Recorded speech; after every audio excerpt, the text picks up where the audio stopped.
بسم اللہ الرحمن الرحیم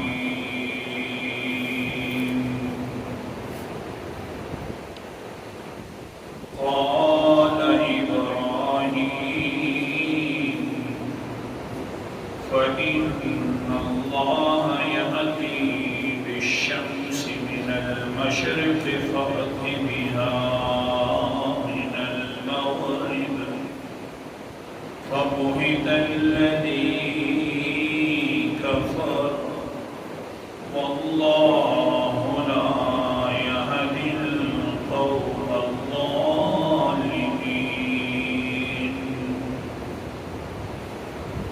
قال إبراهيم فرمایا ابراہیم علیہ السلام نے فإن اللہ پس بے شک اللہ تعالیٰ یأتی لے کے آتے ہیں روزانہ بالشمس سورج کو من المشرق مشرق سے فآتی لے کے آتا ہوں بہا اس سورج کو من المغرب مغرب سے فبہتا پس حیران رہ گیا الذی کفر وہ انسان جو کفر میں ہر وقت پڑا ہوا تھا واللہ اور اللہ تو ایسے بھی قانون ہے کہ نہیں لا یہدی ہدایت دیتے القوم الظالمین ظالم قوم کو.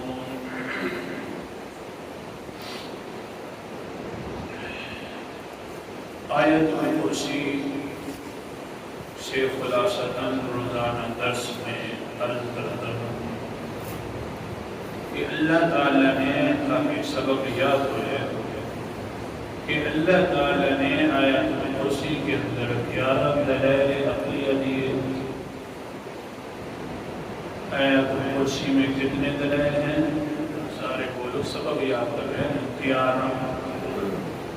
11 دلائل عقلیہ دینے کے بعد فرمایا اب زبردستی کسی پر نہیں ہے جو آئے دین میں خوشی سے آئے، لیکن خوشی کے اندر آنے کی شرط یہ ہے کہ جو بھی اللہ کے مخالف معبود ہیں ان کا انکار کرنا پڑے گا. تو یا اللہ اگر انکار کر دیں گے تو ہماری دوستیاں برادریاں ختم ہو جائیں گی. اللہ تعالیٰ نے فرمایا دنیا والی دوستیاں اگر ختم ہو جائے گی تو میں آسمانوں سے تمہیں دوست بنا لوں گا. پھر اللہ تعالیٰ نے اس آپ کی دوستی کے اوپر ایک مثال ذکر فرمائی کہ جس کو میں اپنا دوست بنا لیتا ہوں کیسے سرفرو کرتا ہوں. دیکھ لو حضرت ابراہیم، اس کو میں نے نمرود کے دربار میں بھی سرفرو کر دیا، گھر جاتے ہوئے بھی میں نے اس کو سرفرو کیا تھا.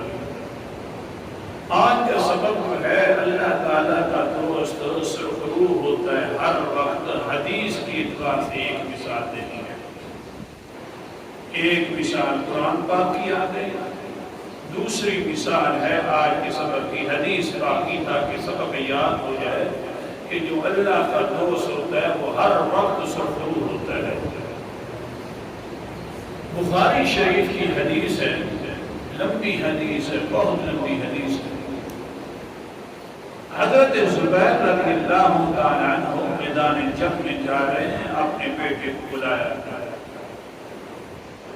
بیٹے کو بلا کر کہتے ہیں بیٹا جنگ میں جا رہا ہوں، پتہ نہیں واپسی میری ہوئے گی یا نہیں ہوئے گی، شہید ہو جاؤں گا، ایک مہربانی کرنا.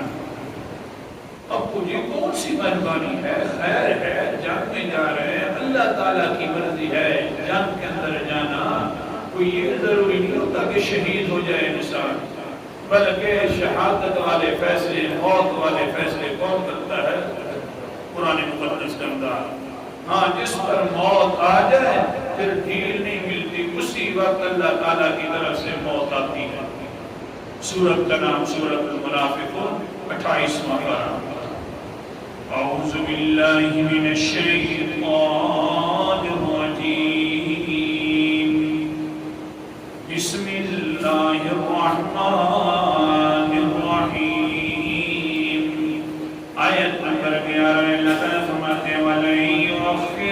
اللہ نفسا اذا جاء اجلها واللہ خبیر بما تعملون. ہرگز نہیں ڈھیل دیتے اللہ تعالیٰ جس پر موت کا فیصلہ آ جاتا ہے. ایک سیکنڈ کی بھی ڈھیل نہیں ہے، بالکل ایک لمحہ کی بھی ڈھیل نہیں ہے، سیکنڈ کے حصے کی بھی ڈھیل نہیں ہے. جس وقت اللہ کی قضا والا فیصلہ آ جاتا ہے پھر ڈھیلیں نہیں ملتی، پھر وقت نہیں ملتا. ابا جی لیکن جنگ کے اندر تو کوئی ضروری نہیں ہے کہ انسان شہید ہو جائے. آگے سے کہتے ہیں حضرت زبیر وہ میرا بیٹا عبداللہ، لیکن اگر میرا وقت آ گیا ہو وہاں پر تو میری واپسی نہیں ہو سکتی، لہذا آج میں نے تمہیں ایک وصیت کرنی ہے. کیا وصیت ہے؟ قال زبیر یا بنی ان عجزت عنہ فی شیء فاستعن علیہ مولایا. میرے اوپر قرض زیادہ ہے، 22 لاکھ روپیہ قرض ہے. اس وقت کی بات کر رہا ہوں، 22 لاکھ قرض ہے میرے اوپر. قرض زیادہ ہے، شہید بھی ہو جاؤں تو قرض دینا ضروری ہوتا ہے. قرض معاف نہیں ہے، اللہ حفاظت فرمائے. آج کل قرض لیا جاتا ہے اور پھر کہا جاتا ہے بھائی قرض بس لینا ہوتا ہے دینا نہیں. قرض لینا ہوتا ہے دینا نہیں. مہربانی فرماؤ. قال النبی صلی اللہ علیہ وسلم یغفر للشہید، مسلم شریف کی حدیث ہے، یغفر للشہید کل ذنوب الا الدین. شہید کے سارے گناہوں کو معاف کر دیا جائے گا، لیکن قرض والا جو گناہ ہے اپنے ذمہ لے کر جا رہا ہے وہ معاف نہیں ہوگا. شہید ہوتا ہے انسان، زمین پر خون کا پہلا قطرہ نیچے گر جاتا ہے، اللہ تعالیٰ سارے گناہ معاف کر دیتے ہیں. جتنے بھی اللہ کے حقوق ہوتے سارے معاف ہو جاتے ہیں، لیکن جو قرض ہے دوسرے کا دینا ہے وہ شہادت میں بھی معاف نہیں ہے. اے بیٹا عبداللہ مہربانی فرما، 22 لاکھ کا مقروض ہو کر جا رہا ہوں، ہو سکتا ہے واپس کے اندر آؤں تو ایک دوسرے کی آنکھوں میں آنکھیں ڈال کر بات نہ کر سکوں، شہید ہو جاؤں، پھر بات کوئی نہیں کر سکتا کرنے کے بعد. لہذا یوں کرنا، قرض تو عطا کر دینا میری طرف سے، لیکن کبھی کبھی ان عجزت عنہ فی شیء فاستعن علیہ مولایا. 22 لاکھ کا قرض ہے، اگر قرض دینے کے اندر مشکل پیش آ جائے تو میرے دوست سے مدد مانگ لینا. نہیں سمجھے؟ سبحان اللہ. میرے دوست سے مدد مانگ لینا. میں نے ایک دوست رکھا ہوا ہے، بنایا بڑا اونچا دوست ہے، وہ پیٹھ کے اوپر ہاتھ رکھ دے تو کبھی انسان ذلیل نہیں ہوتا، وہ سرخ روح ہو جاتا ہے. لہذا میرا بیٹا میں نے وہ اونچا دوست ہے اسی سے مدد مانگ لینا. قال عبداللہ ما دريت ما أدرى حتى قلت يا أبت من مولاك. کہتے ہیں عبداللہ فرماتے ہیں آگے سے کہ میں اپنے ابو جی کی بات نہیں سمجھ سکا، فوراً میں نے کہا وہ میرا ابو جی یہ بتلاؤ تیرا دوست ہے کون؟ 22 لاکھ آخر کار اس سے جو اٹھانا ہے، پھر اس کی وجہ سے قرضہ جو ادا کرنا ہے، کوئی اونچا دوست آخر کار 22 لاکھ تجھے دے گا. آگے سے حضرت زبیر فرماتے ہیں اللہ میرا دوست اللہ ہے، میرا دوست اللہ ہے، اسی سے مدد مانگ لینا. مدد مانگنی ہے تو کس سے مدد مانگنی ہے؟ المدد المدد کے نعرے لگانے ہیں تو کس کے لیے لگانے ہیں؟ نہ غوث اعظم مدد کر سکتا ہے، نہ حضرت علی مدد کر سکتا ہے، نہ پانچ تن پاک جو ہم کہتے ہیں نہ وہ مدد کر سکتے ہیں. ہاں نہ پیغمبر مصطفیٰ مدد کر سکتا ہے. مدد کرنے والا ہے تو صرف کون ہے؟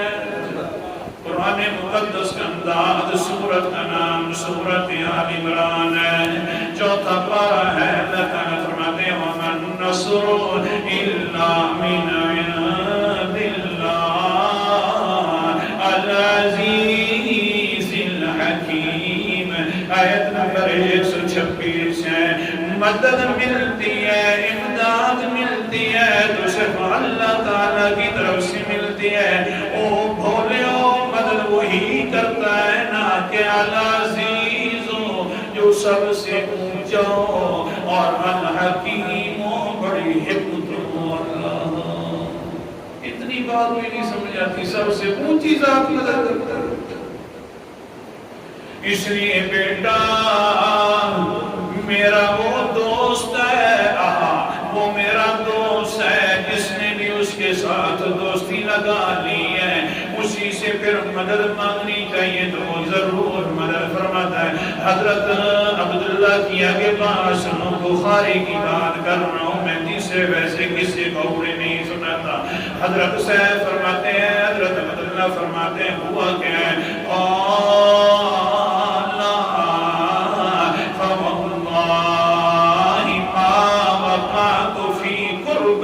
من دینی الا قلت یا مولا الزبیر اطلب عنہ من دینی یفضیہ.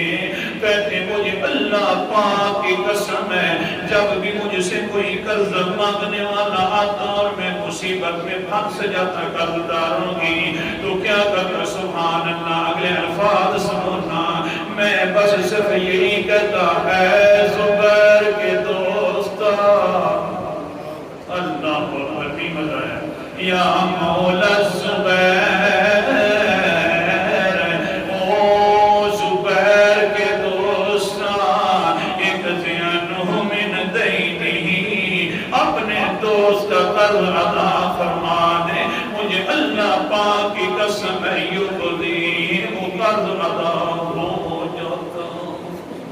چند مہینوں کی مدت گزری ہے 22 لاکھ روپیہ اللہ نے ایسا بس فرما دیتے کہ ادا ہو جاتا.